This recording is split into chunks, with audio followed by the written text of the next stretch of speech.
It's a new year, and we often start our year with big, well-intentioned resolutions that we don't often keep. Let's not do that this year. You see, I don't want you to throw away your goals. We're just going to approach them a little bit differently this year. You see, goals are good. Vision is biblical. Planning matters.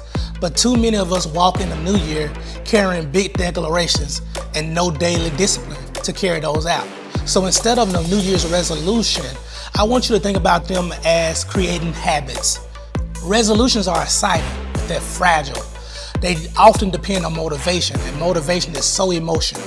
Habits, on the other hand, they're faithful because they're second nature. Habits show up when feelings don't. Habits keep working when life gets loud. I read a book years ago by an author named James Clear. The book is called Atomic Habits. He states that lasting change doesn't come from dramatic overhauls. It comes from small habits attached to everyday routine. Not big promises, not overnight transformations, but tiny intentional action repeated consistently. So hear me clearly. You don't rise to the level of your goals, you fail to the level of your systems. So yes, have goals, have visions, dream boldly. We're just gonna approach them a little bit differently in the new year. Instead of saying, I wanna become more fit, don't start with a gym membership you won't use. Start by parking in the back of your local supermarket. Same store, same groceries, but now you've attached movement to something you do every day. Instead of saying, I want more time to work on my dream, don't wait for life to slow down. Set your alarm clocks 30 minutes earlier and place your phone across the room.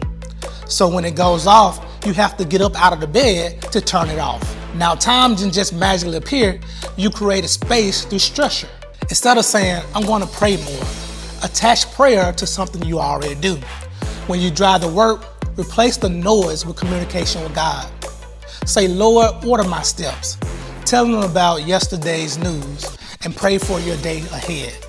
Same drive, different posture. That's a habit. You see, you don't need more time. You need better attachment points. Scripture confirms this principle in Psalm 65, 11-12. It says, you crown the year with your goodness, and your paths drip with abundance. They drop on the pastures of the wilderness, and the little hills rejoice on every side. Now notice this, God crowns the year, but abundance flows along the path. The paths drip because they're walked daily, and that creates overflow. Overflow doesn't come from one powerful moment, it comes from faithful steps taken over time. And here's where many of us miss it. We want God to bless what we haven't been willing to steward. God crowns consistency. He multiplies faithfulness. He breathes on what we tend daily, even when it feels small. So this year, don't chase perfection. Don't pressure yourself with unrealistic promises. Build habits. Attach them to your everyday life. And trust God with the results. Because when you steward the ordinary, you'll begin to see God do the extraordinary in your life. And before you know it, you'll look up and realize that God has crowned your year. So do me a favor. Leave a comment of a goal you want to accomplish this year and how you can attach it to some daily routine.